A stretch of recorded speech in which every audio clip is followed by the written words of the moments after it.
Welcome to Returned to Honor. Hello, everyone, and welcome to Return to Honor. My name is Brett. For those of you that are new here, and I welcome you. I'm a licensed clinical social worker, and I work a lot with individuals who are trying to overcome addictions or behaviors that are keeping them out of full attendance and activity in the church, as well as activity and access to the temple. If you have been around a while, you know that President Nelson's October 2017 talk, the Book of Mormon, What Would Your Life Be Like Without It, is a really important talk.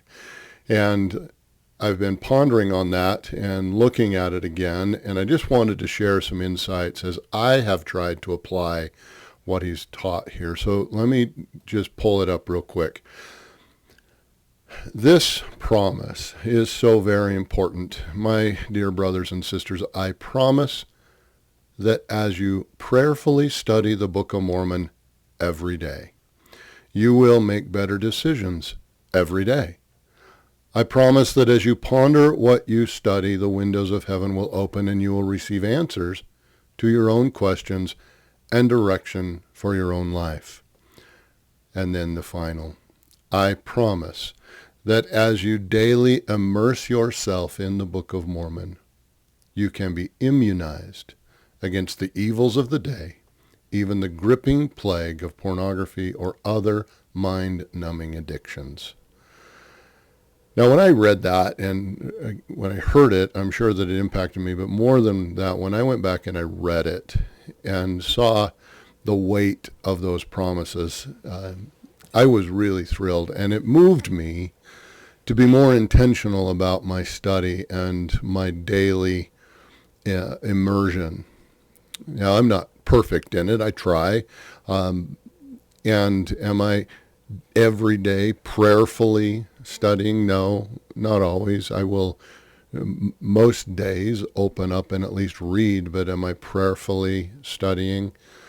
And so I know that I'm missing out on some of these myself, but I hope that you're taking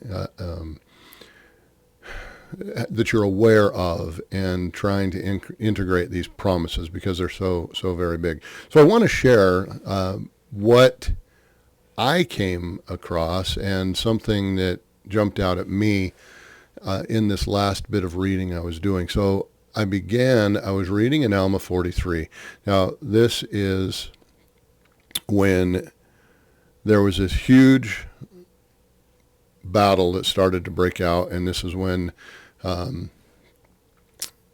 there was the division. The Amalekites kind of started rising up, okay? And now, if you remember, sorry, I'm just kind of got so many things on my mind.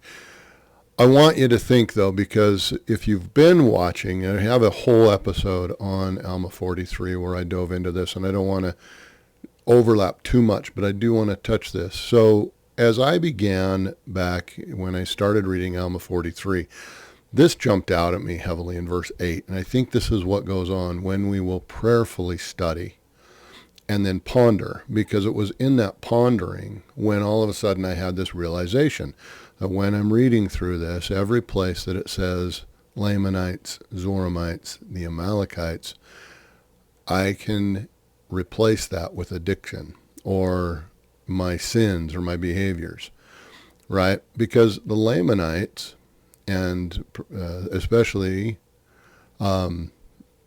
their captains and the individuals that were trying to stir them up, right?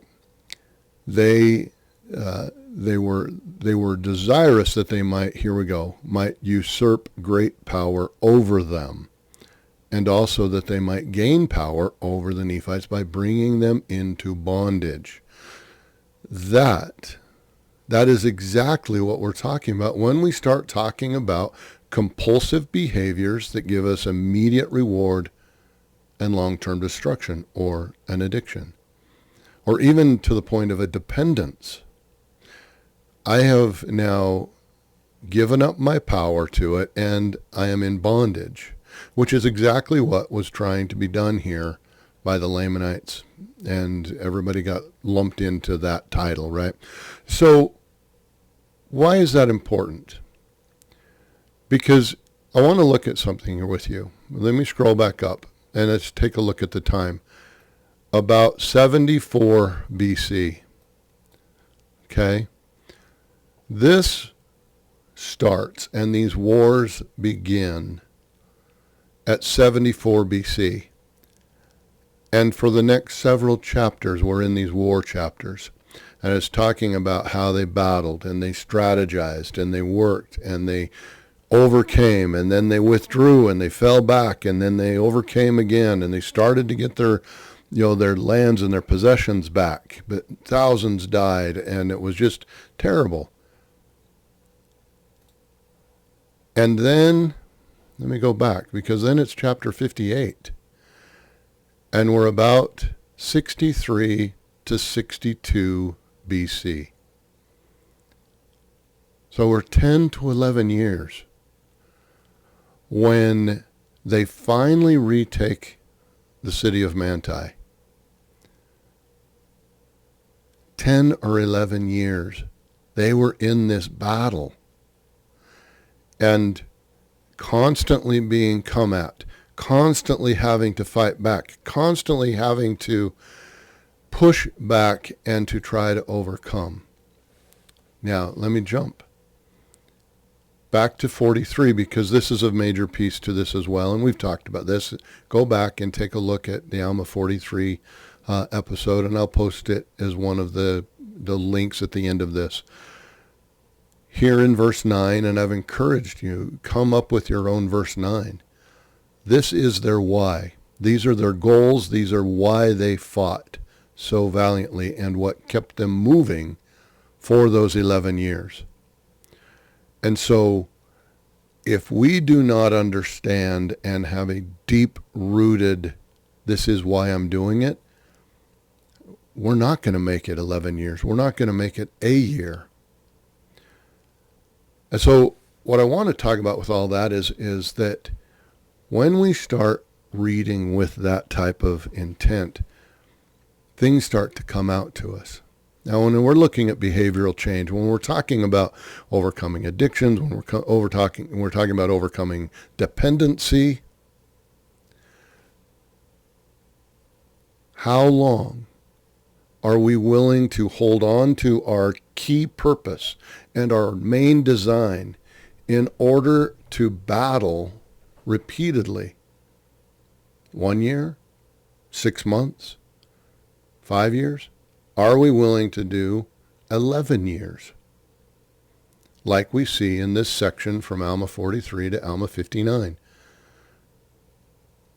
And do we recognize that just because I have defined my purpose, my verse 9 of Alma 43, and I know I am doing it, do we accept and recognize that there's going to be a struggle, that there are going to be times when they're going to come at me, when they're going to push, when they're going to attack, when I think I'm okay, and then they come back into my strongholds again. I believe that this is one of the reasons why President Nelson has been pushing and admonishing us so much to get ourselves prayerfully into the Book of Mormon. Because when we do, this type of enlightenment starts to open up for us, and we begin to see things as they really are. We're able to liken them to ourselves, as Nephi taught in the early chapters.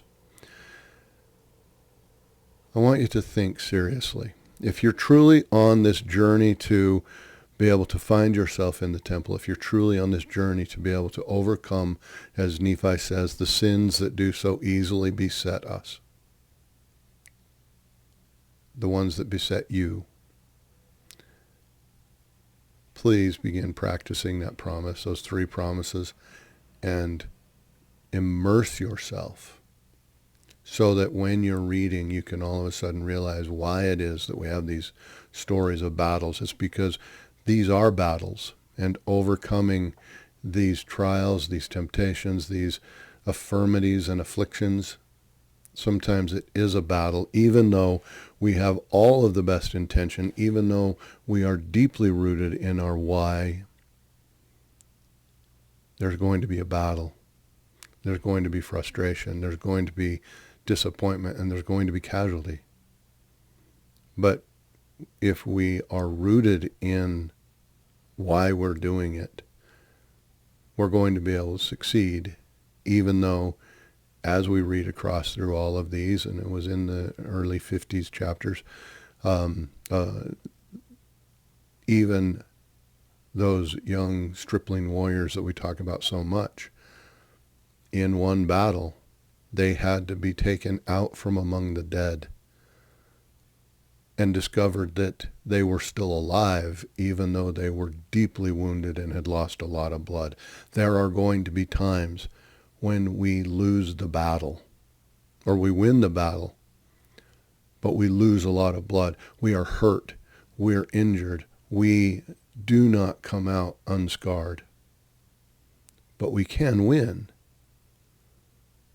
It's going to take strategy. It's going to take courage. It's going to take a lot of cunning and a recognition that the enemy is going to come at us over and over and over. When I read Alma 43 through chapter 60, well, 59 really, what came out to me is this journey of recovery.